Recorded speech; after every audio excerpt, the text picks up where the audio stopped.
Thanks to the support as a channel member, Tildesley95. Well, here we go again. The playoffs. Oh, I'm looking forward to them. We're going to have a lovely time, I'm sure.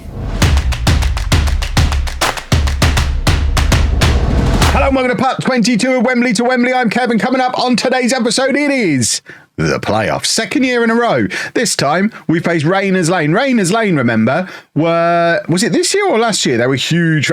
This year, huge favourites to go up automatically. They didn't. They've ended up finishing fifth. I mean, we're just a demonstration of just how much we're overperforming. Just for those of you who are picking on me.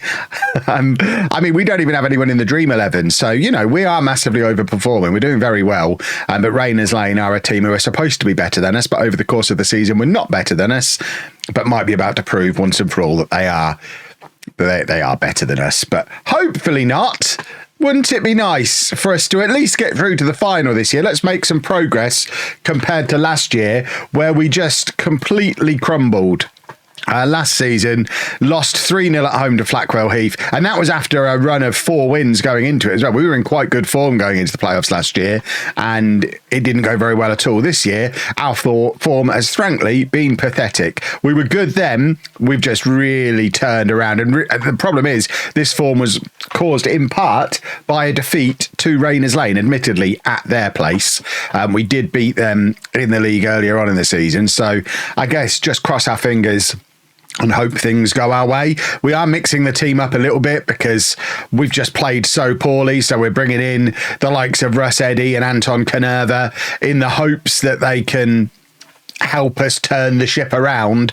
But this is the team for this playoff semi-final, one-legged playoff semi-finals at this level. Remember, the higher finishing team gets the home advantage. And then I think the winner of this tie gets the home leg in the final as well, because we finished second, so we should get the advantage all the way through if we make it all the way through. So it's Carollo in goal, a back four of Chadder, Millard, Duthie and Gray, Martin at the base of the midfield, Russ Eddy and Hards ahead of him, and then Young behind Canerva and Bayliss. Are you still crossing your fingers? You should be. Let's go and win a playoff semi-final. Here we go. Oh, good. Lots of players lacking match sharpness. This is a big ask from Russ Eddy in particular, who I mentioned in the last episode has been pretty poor all season. I mean, he had that awesome breakout year where really it was a breakout couple of months where he had all those goal contributions. His average rating over the course of the season still wasn't great though. In this year, he's only started 4 times, just the 1 goal, never really played well. We need a Russ Eddy moment tonight. We need a moment, a flash of inspiration from him, and he is the one player we've got who's capable of just pulling something absolutely out of nowhere, even when he's not in very good form. So we're hoping, I mean, we're basically just gambling on a youngster doing something absurd. There's no tactical thinking behind this. It's more a case of Russ Eddy's got a little bit of magic in him when he wants to use it. Let's roll the dice and hope he uses the magic tonight. I think that, I mean, does that count as a plan? 327 people have turned up for this playoff semi-final, by the way. There is a fan base here. If we can start moving up the leagues, we can actually generate some money by getting people through the door. That would be a lovely thing.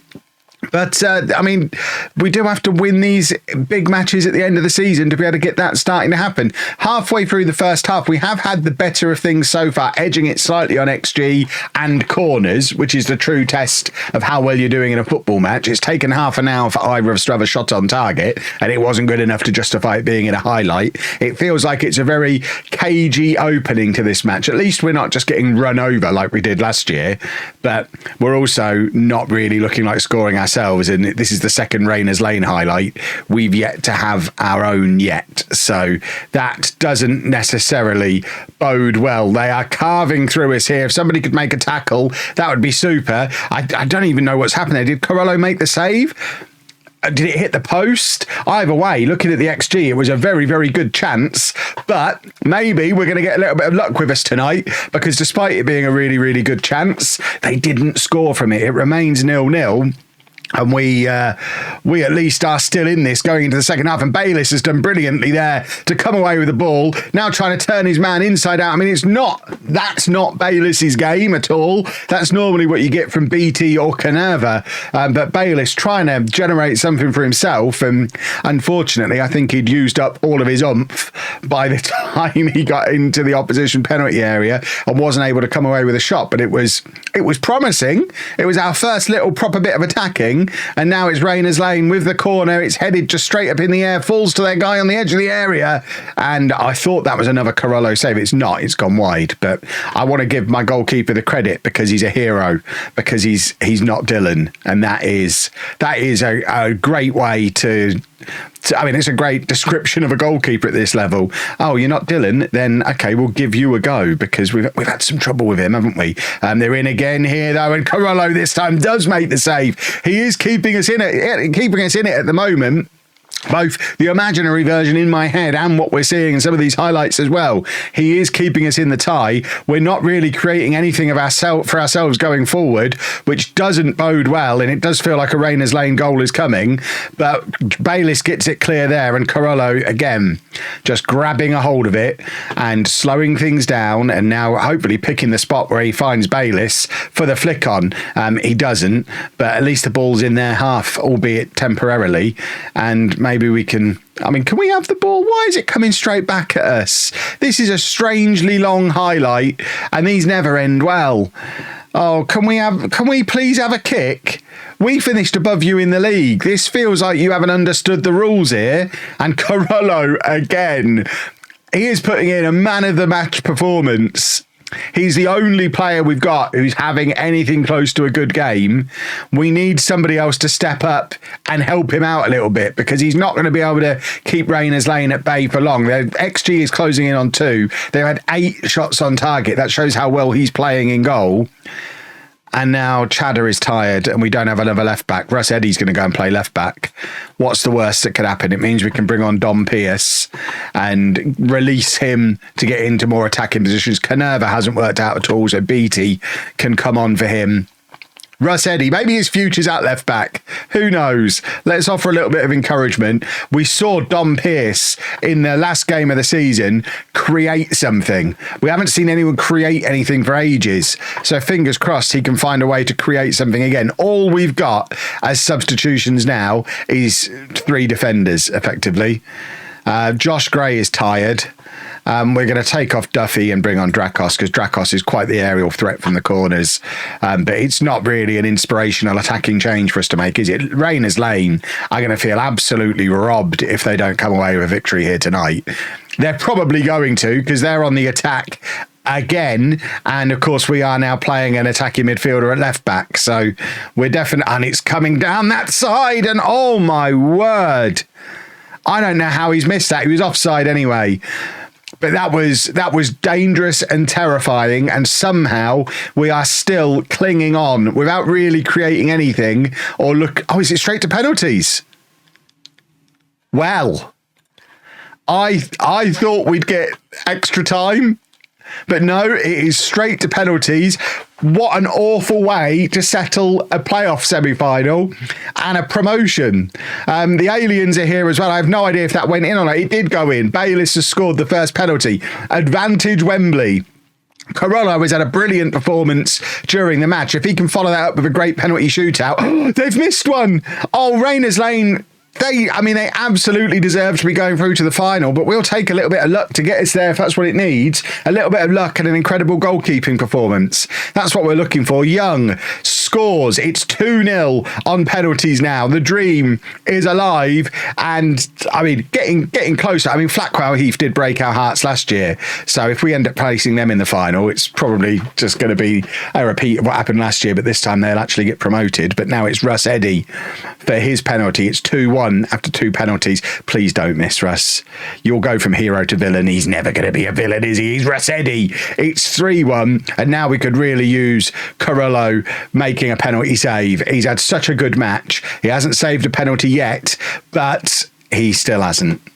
I mean, he's ruined my commentary a little bit there. Right, it's Josh Gray. He's had a fantastic season, but he was running on fumes by the end of the match. So hopefully he's got enough oomph to be able to kick the ball here. He does. He's walloped the ball. Never mind kicking it. He's burst it. He's kicked it so hard. And now, again, a Carollo penalty save to send us through to the final would be delicious. The fact that this has gone straight to penalties as well suggests the final is probably this Saturday. This is only a couple of days after the final game of the season.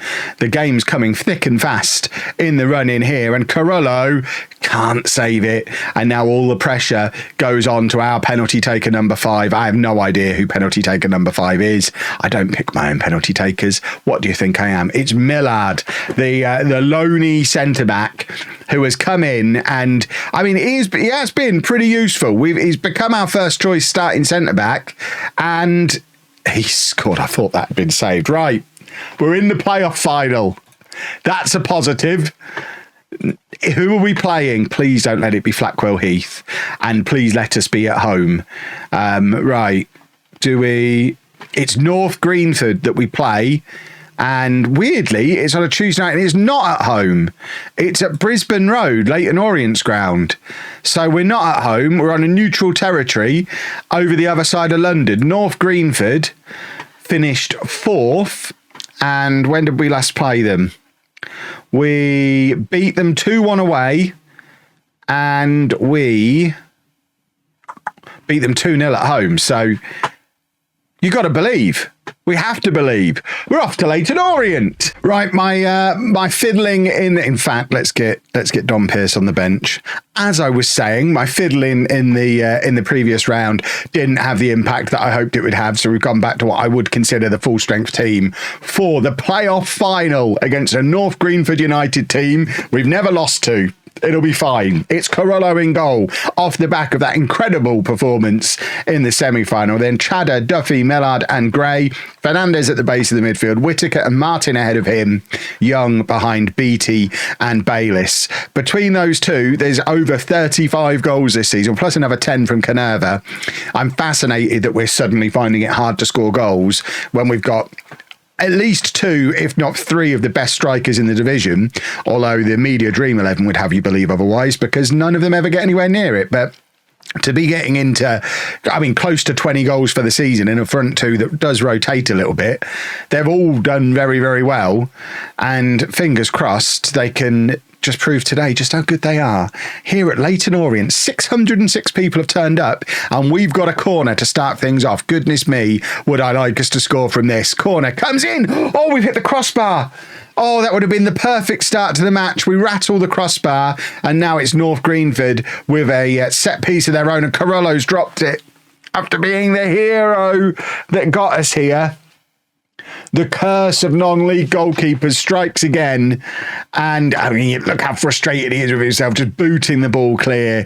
And he knows how well he played in that last game. And he knows, if he was a Premier League goalkeeper, he'd just fall over there and get the free kick. If you drop the ball, fall over. Everyone knows that's all you have to do. They've had one shot and scored. Oh, that's hideous. Right, we're demanding more. Do we just go attacking now? We might wait until half time. It's going to be heartbreaking, having proven every way it's possible to prove over the course of the season that we're better than this lot. We've beaten them home and away. We've finished above them in the league. Yet they're going to get promoted ahead of us because of stupid playoffs. And now Carollo with a terrible kick. Oh, he's bottling it. Get Dylan on. Dylan's not even on the bench. Right, Chadder beats his man, plays it into Young. This was promising. And then Young just gives the ball away, and it's back with the North Greenford goalkeeper. And we really could use a moment of inspiration from somebody before half-time. For us to go through the playoffs without even scoring a goal from open play is not going to be good enough. Gray's done really well here, though. Oh, he's gone for it himself. Earlier on in the season, Gray takes that wide and crosses it. I've not changed his instructions. I don't know why he's not getting into those areas and getting the crosses in anymore. It's another set piece. Young with the in-swinger. Fernandez trying to get onto this one. It falls to Whittaker on the edge of the area. And Kieran Whittaker has got the equaliser right on the stroke of half-time. He has thundered that in from the edge of the area. It's 1-1 It's game on.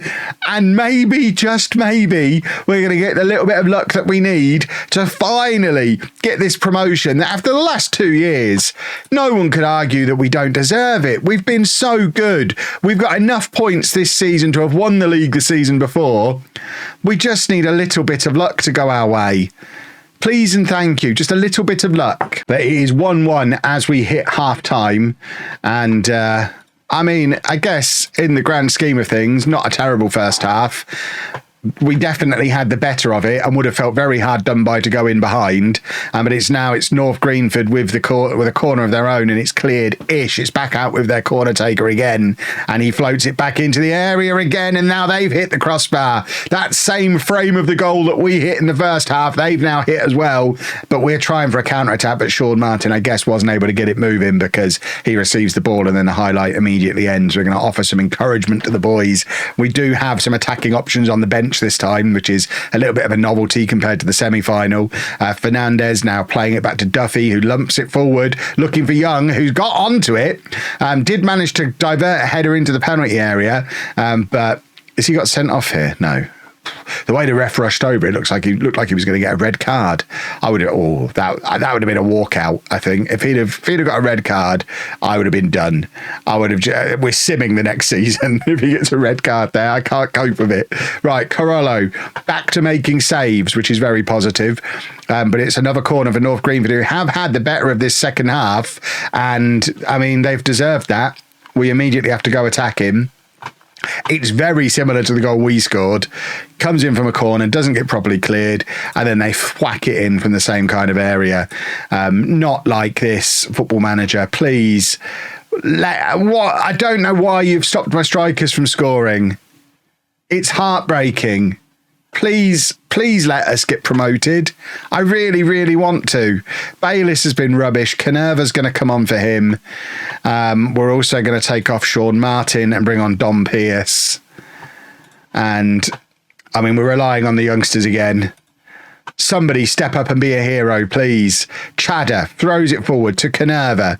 And now Duffy, who gives it to Whitaker, who tries to play it in looking for Beattie. Canerva's lurking there as well. None of them can get onto it, but they also can't get it clear properly. It's back with Josh Gray and now Millard, who plays it over the top, looking for the run of Beattie, who couldn't get there before the goalkeeper. And, yeah.